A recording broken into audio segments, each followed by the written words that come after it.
Assalamualaikum warahmatullahi wabarakatuh. Perkenalkan, nama saya Asma Ramadan Sahabat. Saya dari jurusan Kesehatan Masyarakat, Fakultas Olahraga dan Kesehatan, Universitas Negeri Gorontalo. Jadi maksud dan tujuan saya membuat video ini agar dapat mengedukasi teman-teman sekalian, sekaligus untuk memenuhi tugas mata kuliah saya, mata kuliah Kesehatan Lingkungan. Jadi saya di sini bersama teman-teman kelompok saya mendapatkan materi mengenai tinja untuk dibawakan kepada teman-teman sekalian agar dapat mengedukasi dan memberikan sedikit pemahaman tambahan lebih ya kepada teman-teman mengenai tinja dan beberapa penyakit sebab dan akibat dari tinja manusia. Jadi yang pertama yang akan menjelaskan yaitu ada saya sendiri, kemudian akan dilanjutkan oleh teman saya Susanto Irmas, ada Zaskia Munisa Galip, dan Cindy Aprilia Sapir. Baik, materi yang akan saya bawakan hanya dua, yaitu pengertian dari tinja dan penyakit akibat tinja. Oke teman-teman, jadi yang pertama kalian itu harus mengetahui terlebih dahulu apa itu tinja. Jadi tinja tersebut merupakan suatu benda atau zat yang tidak diperlukan lagi oleh tubuh kita. Dan tinja itu sendiri dia memang sangat diharuskan dikeluarkan dari dalam tubuh kita, karena tinja itu merupakan sumber penyebaran penyakit yang sangat multikompleks dan sering biasa dikeluarkan melalui feses kami manusia. Selanjutnya ada penyakit penyebab dari tinja manusia. Yang pertama ada tifus, diare, kolera, sisomiosis, dan berbagai jenis cacing lainnya.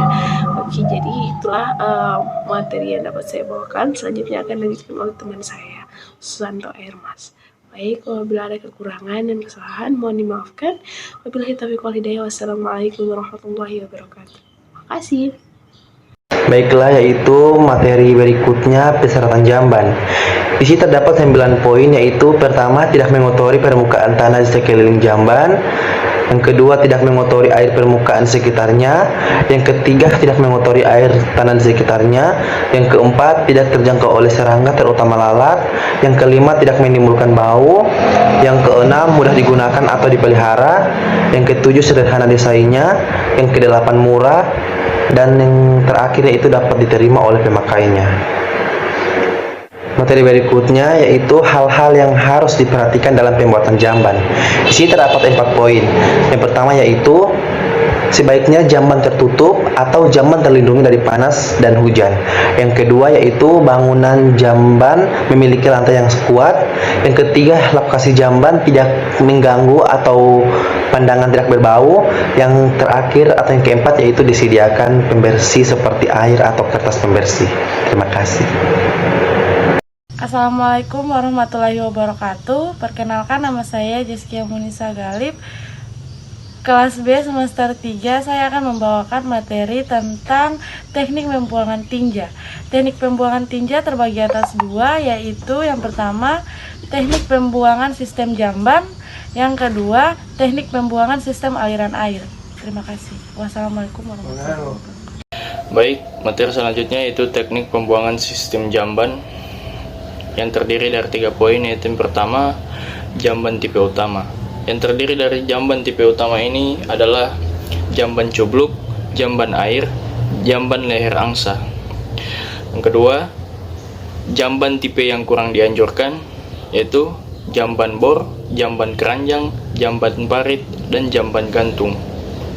Dan poin yang ketiga, jamban situasi khusus yaitu jamban kompos, jamban kimia, jamban kolam, dan jamban gas bio.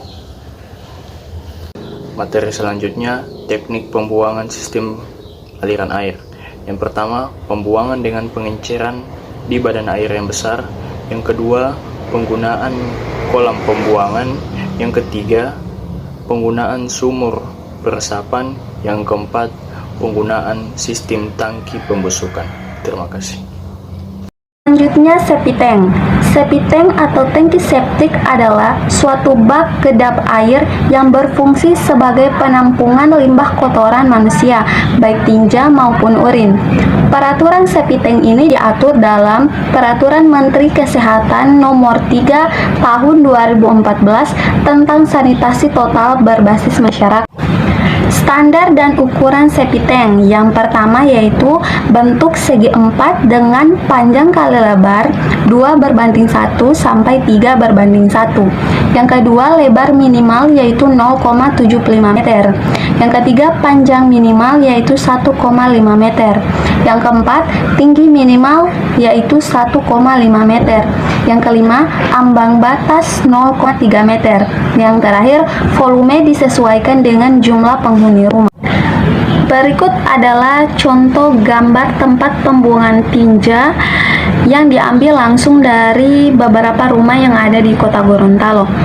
Untuk Kota Gorontalo sendiri pada umumnya sudah memiliki tempat pembuangan tinja yang termasuk baik atau jamban yang sehat karena telah menggunakan kloset hampir di setiap rumah yang ada di Kota Gorontalo.